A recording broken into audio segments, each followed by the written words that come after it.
할렐루야. 오늘도 하나님의 사랑과 축복으로 승리하는 하루가 되기를 바랍니다. 오늘은 1월 22일 목요일 날 아침입니다. 주님의 도우심으로 항상 살아가고 또 기도하는 바가 응답되고, 또한 지난 주일날 또 우리 계속해서 말씀에 들은 대로 우리가 원하는 대로 주님께서 축복하시는 게 아니라 우리에게 좋은 것을 축복하시는 하나님을 믿고 기대하며 나가는 우리 교한 성도님들 되시기를 바랍니다.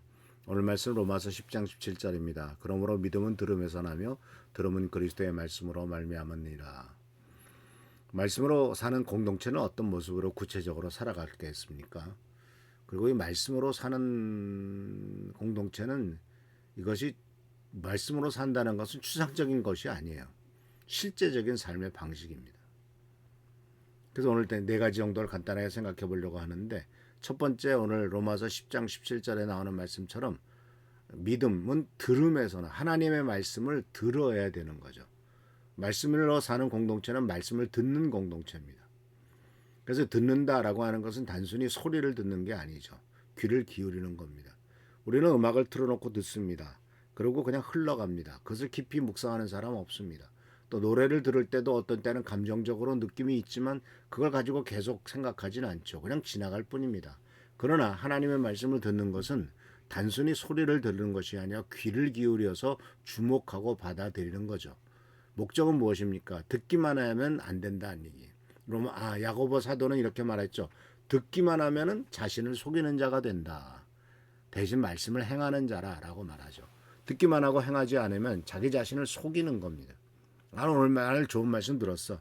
설교 말씀도 그렇잖아요. 주일날 좋은 은혜의 말씀 들었어. 그러고 나서 아무것도 하지 않으면 그냥 귀만 즐거운 그냥 은혜스럽다라고 느껴지는 말씀일 뿐입니다. 그래서 말씀을 경청하죠. 잘 듣습니다. 그리고 하나님 뭐라고 말씀하시는지 귀를 기울입니다. 그리고 그 말씀을 듣고서 내가 그럼 어떻게 살 것인가를 생각해 봅니다. 그것을 말씀을 듣기만 하면 안 되고 묵상해야 되는 거죠. 말씀을 듣고 설교 말씀도 묵상하고 성경도 묵상하고 형식적으로 말씀을 읽고 또 형식적으로 말씀을 그냥 베껴 쓰는데 그치는 것이 아니라 오늘 나에게 주는 메시지를 찾아야 되는 것이죠. 때 성경은 놀라운 말씀을 또 합니다.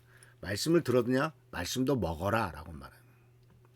이 예레미야는 이런 말을 썼습니다. 내가 주님의 말씀을 얻어 먹었사오니. 먹는다는 게 무슨 뜻일까요? 먹는다. 음식을 먹을 때 음식은 내 뱃속으로 들어가죠. 뱃속으로 들어가서 바로 위를 통해서 창자를 통해서 그냥 바로 나가나요? 그렇지 않죠. 위를 통해서 말씀이 소화됩니다. 먹은 음식이 소화돼서 거기에서 나오는 모든 양분을 충분히 다 뽑아내고 난 다음에 남은 것이 이제 변으로서 몸 밖으로 배출되는 것 아니겠습니까?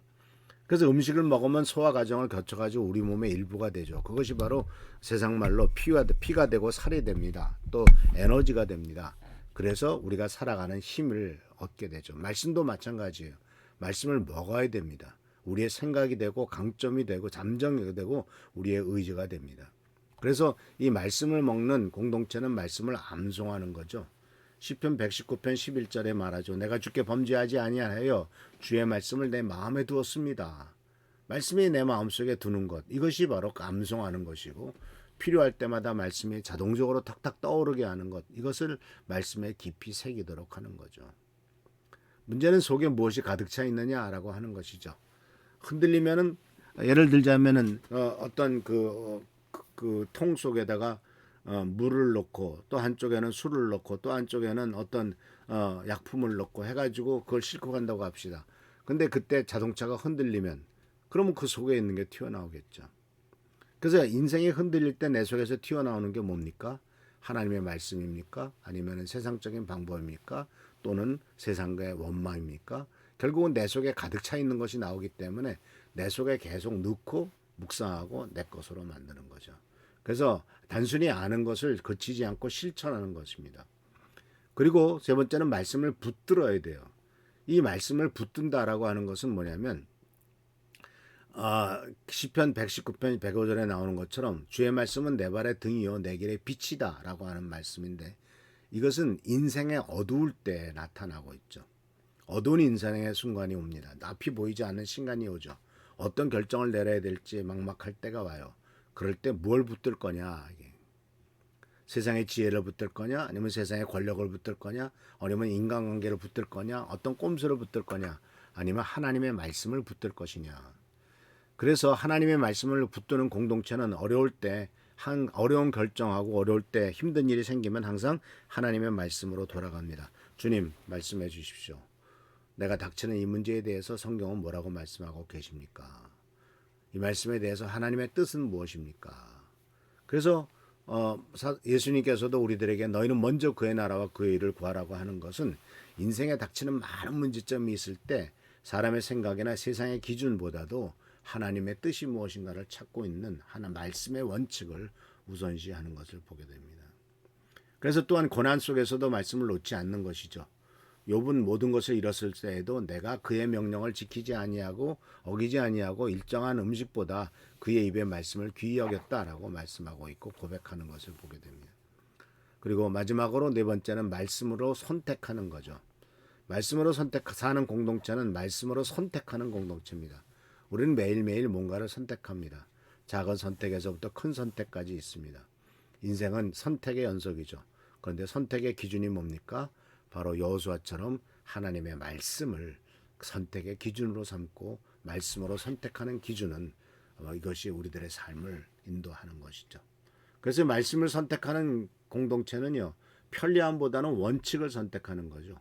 인기보다는 진리를 선택하는 거고 성공보다는 순종을 선택하는 것이죠. 쉬운 선택이 아닙니다. 손해보는 것처럼 보일 수도 있죠. 그러나 이것이 바로 말씀으로 사는 삶이다라고 하는 사실을 기억하시면서 바로 이 말씀 속에서 하나님의 사랑과 축복과 은총과 은혜를 견뎌내고 그 말씀 속에서 하나님의 사랑과 축복으로 살아가는 귀한 성도님들 되기를 바랍니다. 바로 다니엘은 바벨론 왕궁에서 왕의 음식을 먹으라는 명령을 받았지만 하나님의 뜻과 하나님의 말씀을 그 기준으로 해서 말씀의 원칙을 지킴으로써 하나님의 뜻을 이루고 그리고 하나님께서 그들을 축복하셨고 그 당시에 권력자도 그것을 인정하게 된 것을 우리는 기억합니다.